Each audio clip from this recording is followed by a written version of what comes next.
Thank you very much for that lovely introduction, Julie. And it's a real treat and an honor to be speaking to my Jewish learning.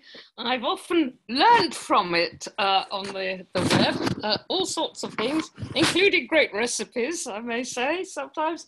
And I've always wondered what it was and what it really does. So now I'm getting a step closer to understanding. But anyway, thank you for inviting me. And Chag Sameach, Hanukkah Sameach to everybody. So I'm talking about the encounter between Judaism and Hellenism, as you know. So why were they in opposition at the time of the Maccabean revolt? Why did the opposition last so long? But is it really an opposition? What are we to make of it? But first of all, I'm simply going to ask, what is Hanukkah? So the Hanukkah story that we repeat and that our children hopefully know has 4 parts. One, I'm going to put first, the oil miracle. After defeating the invading army, the first task for Judas, the Maccabee, and his followers was to cleanse the temple, which had been desecrated by the imperial ruler Antiochus, and to relight the great 7-branched bronze menorah that burnt constantly. But with what? The oil stores had been polluted, and all that could be found was a tiny sealed container full. The miracle you all know, it lasted for 8 days, this tiny container, the 8 days of Hanukkah. Our deep-fried donuts and latkes represent that oil.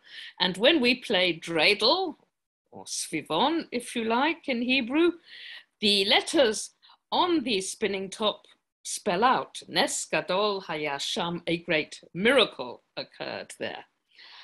Second, we know that a Jewish army defeated a powerful Greek king's attack on the Jerusalem temple against all the odds. That king, Antiochus, wanted to have himself worshipped there instead of the God of the Jews. Perhaps actually this was the big miracle. The Al-Hanisim prayer said after the candle lighting, when it's done properly, refers to the miracles performed by the holy priests, i.e. not the battles.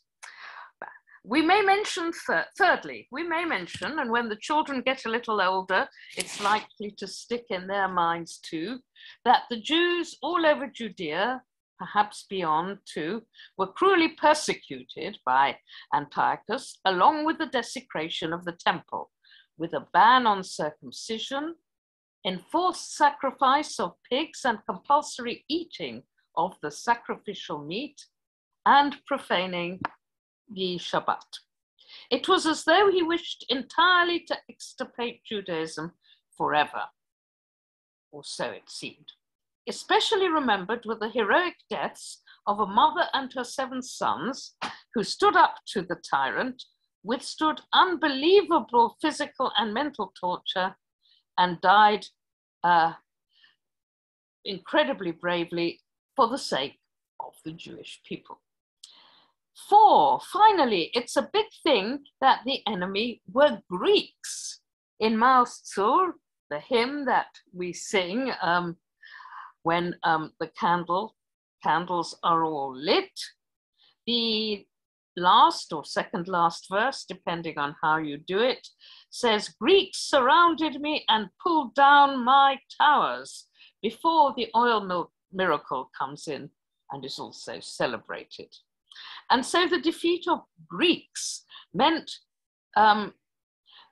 it is taken to mean that the defeat of everything they stood for, of Hellenism, and the rescue of Judaism from being squashed and submerged by a compelling and dominant imperial culture, whose many advantages, of course, were visible. Some Jews had already succumbed to this temptation, as we shall see in a minute, Hellenizers or assimilators in modern terms. Beyond the joyousness of the moment, that was the long-lasting triumph that we celebrate. 4 things then. Let's think a bit more about those Greeks. It was not just the the Greeks as bad guys, the other side, but what they stood for, as I've already hinted at. Now, some people will go really far along this road. They'll tell you that not just the worship of pagan gods, but every single thing about the Greek way of life was necessarily a mortal danger. What the Greeks stood for, the Jews abhorred. Judaism could have been swept away in a sea of assimilation. On a site called jewishhistory.org, I'm not sure if it's still there, this I spotted some time ago, they tell you very firmly that Hellenism contains the word hell in it. Well, I never. Greek culture, it says there, slowly infiltrated Jewish culture, threatening to destroy the Jewish people in ways tyrants could not do through brute force. On this account, the battle against Hellenism is not just a big part of Hanukkah. Here, for people who see it that way, it is the essence. So we've looked at the elements of Hanukkah as we generally understand it. 1, the oil miracle. 2, the military victory. 3, the persecutions and martyrdoms. And 4, the defeat of Greek ideas and and of assimilation, if you like. Let's now look more closely at all 4, and then we'll get to think particularly about the 4th of them, the Greek business. Firstly, some of you will be quite aware that the first part, the oil miracle, is a legend. It appears no earlier than the Babylonian Talmud at Shabbat 21b, if any of you are working your way through the Talmud or indeed know it. How the story grew, I don't think we know, but the rabbis of late antiquity played it up hugely. Why? To facilitate sidelining the military dimension, which they didn't really approve of. Indeed, Rabbinic Judaism, as it evolved in the centuries after the Maccabees and all that, into late antiquity and the Middle Ages, Rabbinic Judaism had no great love for the Hanukkah festival as a whole. And of course, it remained a minor festival. It has no specific accompanying synagogue ritual, though there are some things I think you can say in shul, do say in shul, some prayers, but no real ritual. And of course, it's really only in our modern age and probably as a diaspora holiday that it's come to be the rival to Christmas, dare I say it. Second, the fighting.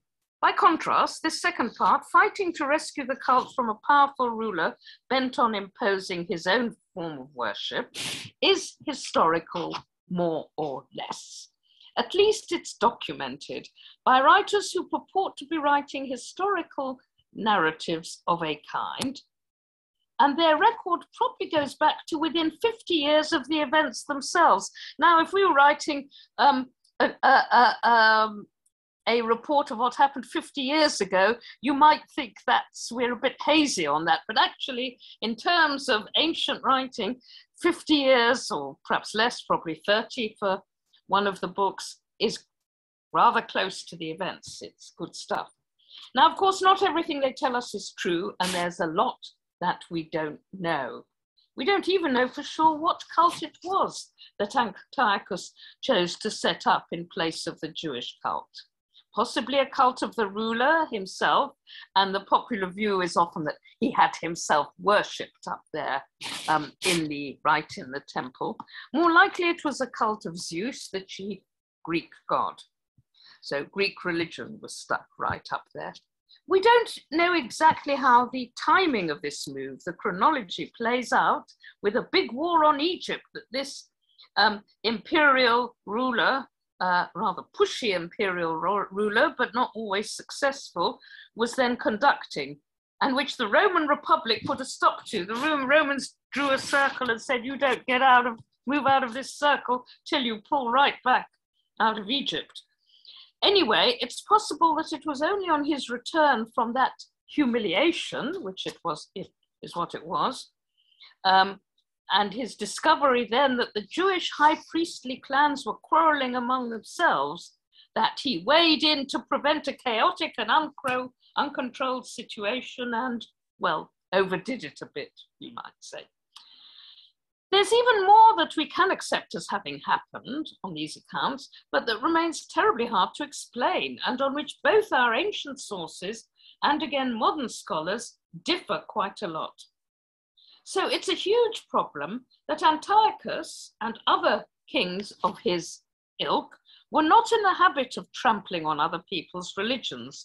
In general, this wasn't characteristic behavior in ancient Greek or Roman religion. It's actually the Christians, when they came along, who tried to make everybody conform. The king was certainly desperately short of money, so was it all about that at bottom? He did pillage the temple, as we know, took away a huge amount of stuff to Antioch, his capital in Syria. Again, he was not the most consistent of monarchs. Actually, his nickname, he was Antiochus IV Epiphanes, but his nickname was Epimanes, i.e. mad, dotty. Did his treatment of the Jews, with all its massive consequences, world-changing consequences, simply flow from that? Perhaps a wild outburst of temper and frustration, a tantrum. Or again, it's attested that he wanted everything centralized and uniform in his empire. We know that, not least from a big inscription found at Tel Shalem in Israel, especially worship, and that the Jews were just out on a limb. That was inconvenient and it annoyed him. Well, did he therefore regard the Jews as such an inconvenience that their religious practices and way of life had to be completely eliminated? On this, opinions today differ very sharply. What did he really want? Whatever the case, even the most skeptical can't deny that there was an attack on the Jewish cult. The third part of our picture of Hanukkah, if you'll remember, the persecution that accompanied the discontinuing of the cult, is also surely historical, even if there was never a mother who egged on her 7 sons to confront the ruler, be horribly tortured, and die that series of gruesome deaths. The persecutions are incredibly sensationalized, but still, I'm convinced that we must reject a tendency of some modern historians to let the whole persecution disappear in a welter of rationalization, reduction, and economic history. And quite a lot of scholars, I think, would agree with me. Now the fourth part, Hellenism, we have got there. Well, that gets complicated. And yet, or perhaps because, and perhaps that's why it's complicated, in some ways, it's the longest lasting of the memories. It's the most alive today. If you think about it, while the Hanukkah stuff is great, it's for Hanukkah. Happily, that's 8 days. It's extra festive because of its rivalry nowadays with Christmas, and competition is always a good thing. But then it's over, and then we can forget about it and say, well, anyway, it's a minor holiday, and we can get on with enjoying the gap until the real business of Pesach comes along. We don't remember, we're not asked to remember the Hanukkah story all year round like we remember the Exodus. It's not only not in the Torah, but not in the Hebrew Bible at all. Though ironically enough, for some Christian denominations, the first 2 books of the Maccabees, those histories that I refer to, are canonical, i.e. part of their Bible. But Judaism and Hellenism, that's another story. We don't forget it so quickly. They are forever deadly foes in the Jewish imagination, in European thought too, and in popular talk. If you think about it, it's pretty amazing that they are still fighting it out. Some of you may be familiar with the incredibly wide use of the term Hellenism in Orthodox, ultra-Orthodox circles, way beyond the Hanukkah story and the Hanukkah message. It's basically, what it means is anything to do with the modern secular world that is not approved of. It's the values of the world out there, of our society today. Of course, as so many commentators on Haredi, ultra-Orthodox values, have pointed out, this reaction to modernity is itself an expression of the modern world, but that's another story. Now listen to this from a Chabad website based on the teachings of the Lubavitcher Rebbe. And in general, I have plenty of respect for Chabad. It says this, Yavan, the Hebrew word for the Hellenic culture, means mud. I don't know how many of you knew that. I didn't till I read this website. They cite one of the Psalms and Rashi's interpretation of it, Psalm 40, verse 3. The Hellenic Reformers, they tell us, the Chabad people, educators, did more than entice and coerce the people of Israel to embrace the body worship of Greece. Note that term and remember it, body worship. They also sought to indoctrinate them with a philosophy that exalted the physical and made its worship a virtue and an ideal. The Greek was not merely pagan. His was a paganism aestheticized by art, glorified by poetry and hallowed by reason. The Greek was no mere materialist, but one who needed his earthiest wants needed with a K, N-E-A-D, with the subliminal waters of his intellect to form a mucilage. I hope you all know what that is. I'm not sure. It sort of sounds like mucus, I suppose, that fastened on the soul and drew it inch by inch and limb by limb into the quagmire, into the mud of Yavan, Greece. The deadliness of the mud swamp is further illustrated by the very form of the Hebrew word, Yavan. Now, I should have made a slide of this. I decided not to show slides since we haven't got very long, but those who know how the Yud, Yod, and then the Vav, and then the Nun goes down, the Nun, final Nun, the three letters are three lines, each descending an increment, it says here, lower than its predecessor. So unlike water, in which one might sink swiftly to the bottom, but can also equally swiftly pull himself out, the mud of Yavan works slowly, drawing the person down bit by bit, step by step. At first, it only demands a slight, barely discernible departure from one's convictions and morals, but its downward pull is steady and all but irreversible. My God, this is dangerous. Indeed, all efforts to extract oneself by the means of one's conventional faculties are doomed to failure. Just don't go there, my addition, except by the extremely potent power of faith. This is the eternal lesson of Hanukkah. Intellect might be man's highest faculty, but it can also be the instrument of his degradation to the lowest depths. Hanukkah celebrates the cleansing of the Holy Temple from Hellenic corruption, the triumph of the pristine essence of the Jewish soul, represented by the small, pure cruse of oil that burned in the menorah for 8 days over the mud of Greece. So we end with a miracle, as is fitting. It's based on the teachings of the Lubavitcher Rebbe, Menachem Mendel Schneerson, adapted by one of his followers or follower of his followers. So, in short, obviously, for this Jewish world, Hellenism is pretty bad news. And the Jewish Hellenizers, Misyovnim, as they call them, the Jasons and Menelaeuses, who find it either appealing or socially advantageous to go Greek, well, they are the most dangerous of all. And it's hard for them to redeem themselves, hard indeed.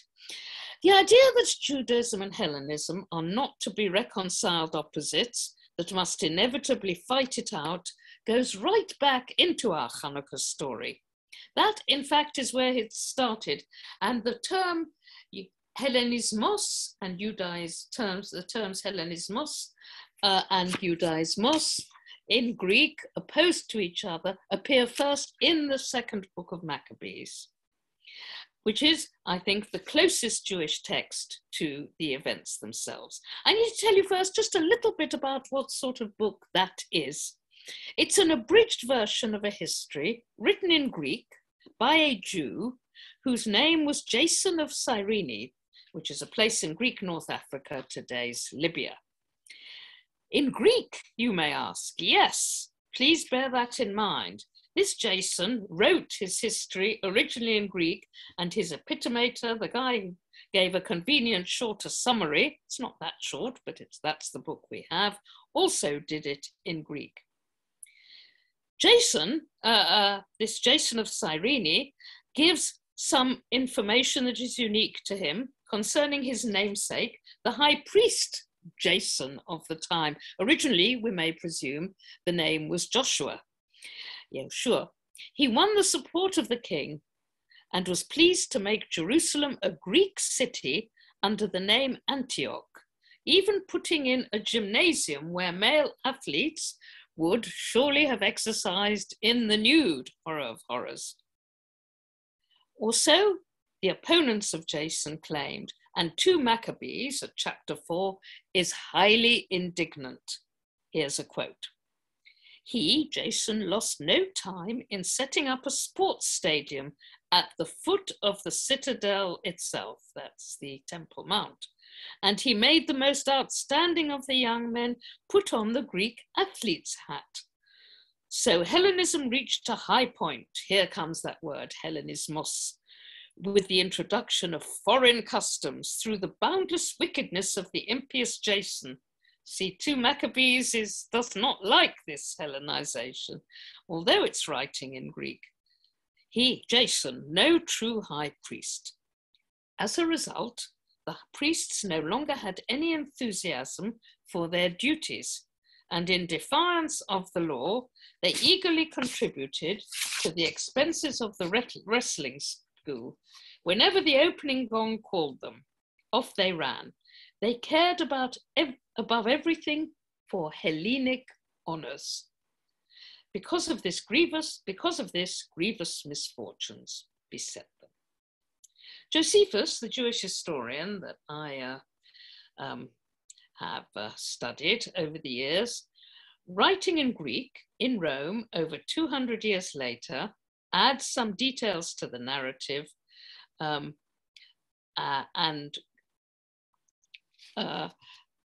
to the narrative of Jason, though he in fact probably didn't know the book that we have. Jason the high priest, not the author, was outflanked by an even bigger Hellenizer among the high priests, who had the even better Greek name of Menelaus, straight out of Homer of the Iliad. His Hebrew name we don't even know, as far as I'm aware.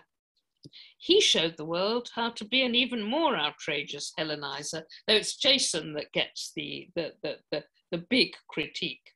Or perhaps he was better at bribery. They're all accused of bribing the Greeks to make, to achieve power and do down the other.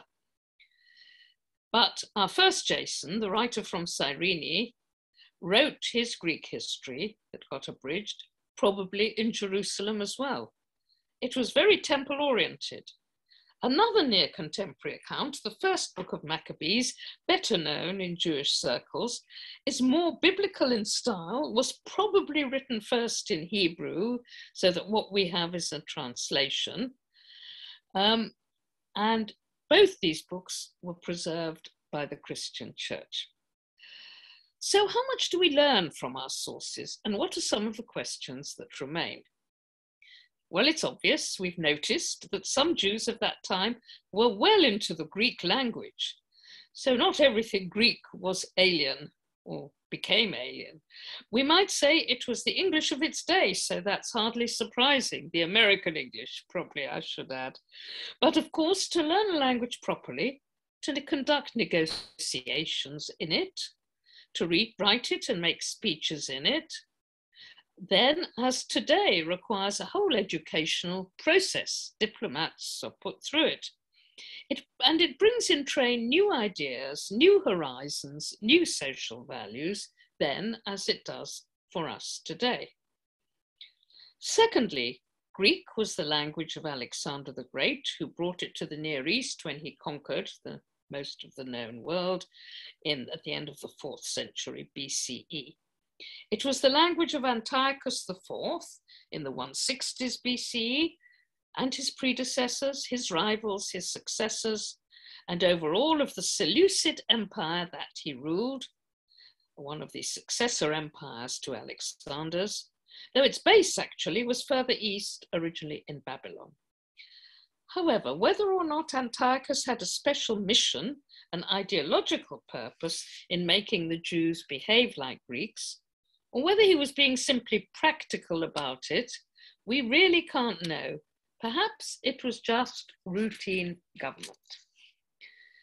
But what we must accept, thirdly, is that the conflict over Hellenism in Jerusalem was also an internal Jewish rift. You've already seen that there was Jason and there was Menelaus. After that, under Antiochus' successor, there was a certain Alcimus. This rift caused deep and irreconcilable divisions. Already one high priestly family, the family of Ananias, had gone into exile in Egypt and built a temple there. So the high priesthood and the Jewish elite was split into several opposing groups with two big blocks, Hellenizers and anti-Hellenizers. This fragmentation was obviously deeply dangerous, and we can understand that indeed there might have been no Hanukkah problem but for it. And we can understand that at a deeper level, the disagreements raised questions about the nature of Jewishness, which in this period was still consolidating itself. The late Jacob Neusner spoke about formative Judaism and others too in this Second Temple period. What was the right degree of separateness? Where should that immovable bottom line be drawn, below which Jews would just not go?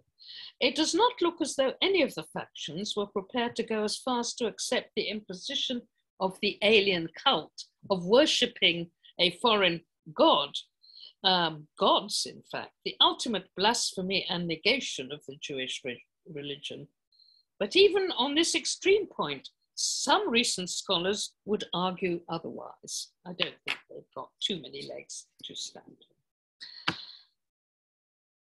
Next, it's highly likely that the contrast between the two broad parties, the Hellenizers and the anti-Hellenizers, became overplayed in the propaganda that each put out, and that this affected the later accounts of what happened. You've noticed that in the second book of Maccabees, that sort of shock, horror. Look, they heard the gong going in the gymnasium and off they ran, the high priests.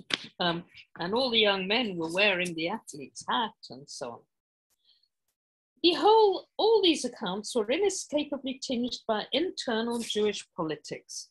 And this is why we have to be particularly careful about believing every single thing they say. Perhaps that rings a few bells for us today. Even without social media, it was bad enough. There was plenty of fake news. Thus, also Judas, his father Mattathias, Matityahu, and his 4 brothers were presented and are remembered as a family of simple peasants from Modi'in in the Judean hills. They couldn't tolerate being forced into pagan worship. We're not quite sure of the exact site of the village, but it was not far from today's town of Modi'in. But when the inspector came round, Mattathias first stepped forward to attack him. He was going from village to village, getting them to do the pagan sacrifices. There followed the great call to arms. The Maccabean brothers may have begun as typical guerrilla fighters, countrymen, but given their mastery very rapidly of the best military tactics of the day, in the many battles they went on to fight, first Judah and then his brothers, facing the Greek phalanx, sophisticated weapons, and even the famous battle elephants, one of which crushed Eleazar, one of Judas's brothers, to death. They were perhaps not such simple folk after all. So we have the story. Without those historians, where would we be? Nowhere. But we have to read it with a little bit of care and, if you like, detachment and sophistication. And we have to remember this.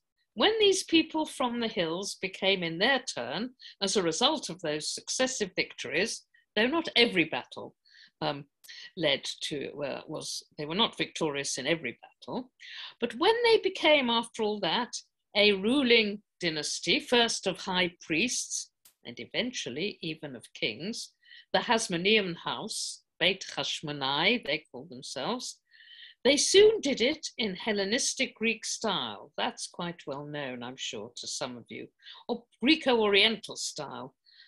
In other words, they became mini Greek monarchs in their own right, even if they were never 100% free of control by the empire in which they sat, the empires. They too took Greek names, issued coins and inscriptions. They even had concubines, so much for avoiding the physical side of Hellenism. And they turned pretty ruthless. Let me now muddle the waters further, but not too much. We must, after this, get out of the mud of Yavan and of the confusion that we might be getting ourselves into.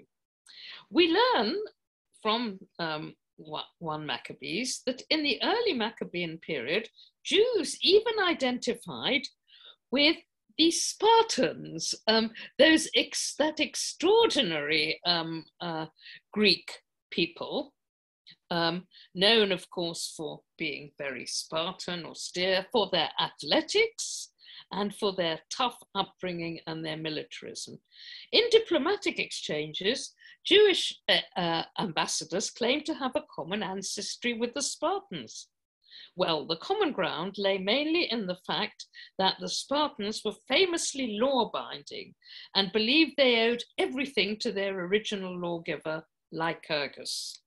And the Jews too have their original lawgiver, Moses. Also, the Spartans were known to be ready for the ultimate self-sacrifice, to die for their nation, as Leonidas' 300 had done at the pass of Thermopylae, when the Persians invaded. Jewish writers similarly praised their own people for being prepared to die for what they believed in. However, the Jews of the ancient world were in one way known to be very different from the Spartans, who par excellence among the Greeks were famous for their harshness in exposing unwanted babies, mainly girls no doubt, to, on deserted mountaintops. Still goes on, a practice that still goes on in some countries these days. The Jews, by contrast, were singled out by Greeks and Romans as peculiar for altogether rejecting this practice. They wouldn't do it. So here we see a sort of a bottom line, but at the same time, communalities and contacts between Jews and Greeks. Even before the Maccabean crisis in Jerusalem, the Hebrew Bible had been translated into Greek in Alexandria. That's what my book, Translation and Survival, is about, by Jews, supposedly brought from Judea. And then there was Philo, a Platonic philosopher writing Bible commentaries in the 1st century CE, the Roman Alexandria. He was an elite Alexandrian Jew. The real problem is that this wonderful output and the whole legacy of Jewish Hellenism was taken over by the Christians. This truly sealed the view for Jews that Hellenism was un-Jewish. Some rabbinic texts deplored the day the Septuagint translation was made. Others were a little more open. As for the early Christians, who, while recognizing their debt to Judaism, wanted to other the Jews, the polarities already present in the writings of Paul the Apostle, who was a Jew, of course, but claimed that he addressed neither Jew nor Greek. This started many Christian balls rolling, and a couple of centuries later, a rather fanatical North African church father, Tertullian, asked indignantly and very famously, "What has Athens to do with Jerusalem?"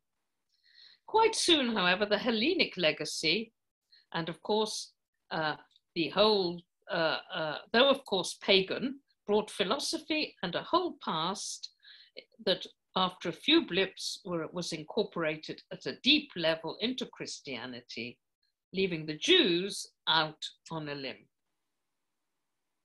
The polarity became a huge and enduring and very fertile cultural assumption on all sides.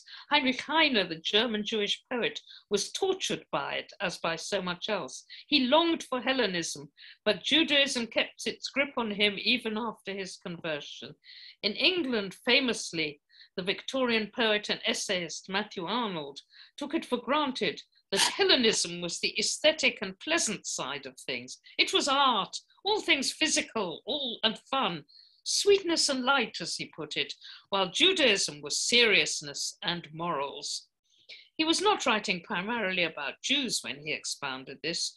Rather, he developed the opposition to argue that the church of his day needed to combine the two, but it did influence people's views on Jews. But tonight we're concerned with a Jewish take. The famous poet Shaul Chernichovsky, a Hebrew poet at the turn of the 20th century, wrote a poem called At the Statue of Apollo. And he says,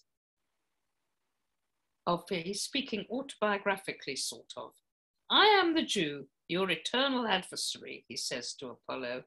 Neither the breadth of the heavens nor the vastness of the plain can span the rift that separates the legacy of my forebears from the religion of your worshippers. The words and name of his poem show what Hellenism was supposed to be about. Physical beauty, Apollo, a statue, pleasure, enjoyment, and of course that the gods had physical form, a statue, was at the heart of it. Yet, and it's a big yet, Chernichovsky himself was so much entranced that he learned Greek and translated Homer into Hebrew. So, as we see here, Jews since the Enlightenment have not stopped being deeply involved in a positive way with Hellenism, both as a concept, as something to study and understand. Moses Mendelssohn, who kicked that Enlightenment off in the late 18th century, was called the Jewish Socrates, and he didn't seem to mind that. On one level, Hellenism stands simply for entry into the world. It's a symbol. On another level, it signifies the civilized world itself, indeed the elite civilized world. And again, it's the knowledge of what was and is considered by many a great civilization and a great literature, queried nowadays at Princeton, I believe, or by some of its faculty. But it has formed the European and American past. And finally, it's the license to admire that past. There's a big book I can recommend to you on the subject by Yaakov Shavit, published in English in 1997. Its title says it all, Athens in Jerusalem. Its subtitle spells it out, Classical Antiquity and Hellenism in the Making of the Modern Secular Jew. But it's not just secular, because religion and Judaism remained, of course, intertwined. What then is our conclusion? Let's consider giving the Greeks a break. And let's rather simply celebrate at Hanukkah liberation, the stunning defeat of an imperial aggressor who was also a monstrous oppressor. Or else, if we do want to think about Hellenism, let's remember that the great name of the Maccabees, the supposed opponents of all things Greek, is now most familiar as the name for Jewish sports clubs and competitions, even if the sports are not performed without clothes on, usually. What could be more Hellenic? We can certainly allow ourselves at Hanukkah to hang on to the most beautiful of our myths and stories. They are the stuff of festivals. So let's not let go of the miracle of the oil. After all, we need our latkes and our donuts. Oh, and of course, we have to have the dreidel referring to the great miracle. So once again, Chag Sameach to you.